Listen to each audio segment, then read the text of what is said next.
Bismillahirrahmanirrahim. Di Mekah yang terik, hiduplah seorang pemuda yang menjadi buah bibir seluruh kota, Mus'ab bin Umair, pemuda paling tampan dan rupawan, paling berpenampilan sempurna, dan paling dimanja oleh orang tuanya yang kaya raya.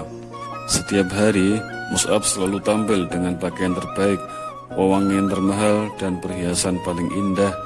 Ibunya yang sangat menyayanginya memastikan putra kesayangannya tidak kekurangan apapun.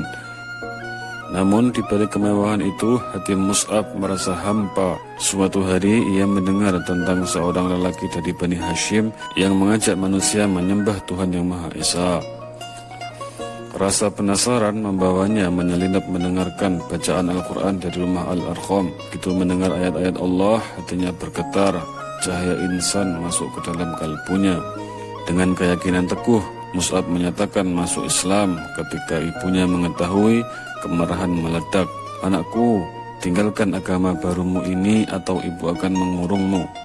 Dengan lembut tapi tegas, Mus'ab menjawab, "Wahai ibu, aku tidak akan meninggalkan agamaku meski harus kehilangan segalanya." Ibu yang marah kemudian mengurungnya, namun iman di hati tidak bisa dipenjara.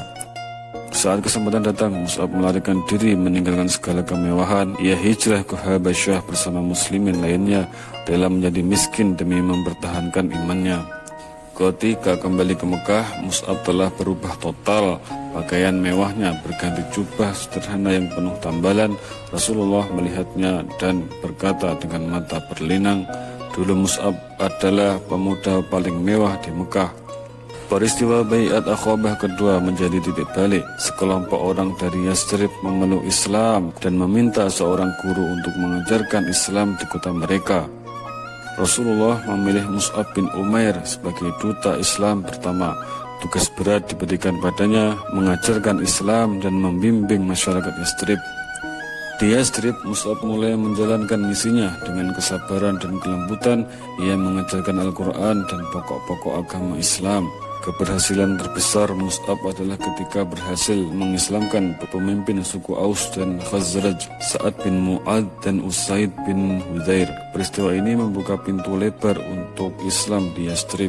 Berkat dakwah Mus'ab, hampir seluruh rumah di Yathrib telah dihuni oleh muslimin. Kota pun berubah menjadi Madinatur Rasul, kota Rasulullah.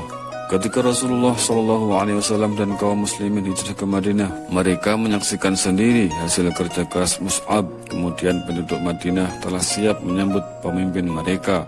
Perang Uhud menjadi saksi terakhir pengorbanan Mus'ab. Dengan gagah berani ia membawa bendera muslimin maju ke medan perang meski tahu resikonya. Saat tangan kanan yang terputus, ia pindahkan bendera ke tangan kiri. Saat tangan kirinya terputus, ia memeluk bendera dengan sisa lengannya sambil berkata, "Muhammad hanyalah seorang Rasul." Mus'ab gugur sebagai syuhada. Jenazahnya yang mulia hanya bisa ditutupi oleh sehelai kain yang tidak cukup menutupi seluruh tubuhnya. Rasulullah SAW berdiri di depan jenazahnya dengan air mata berlinang. "Aku melihatmu di Mekah dengan pakaian termahal. Hari ini hanya dengan sehelai kain ini kau ditutupi." Dari duta pertama hingga syuhada, hidupnya adalah teladan sempurna pengorbanan untuk Islam. Mus'ab bin Umair, pemuda yang rela menukar seluruh kemewahannya dengan gelar mulia, duta Islam pertama dan syuhada. Wallahu a'lam.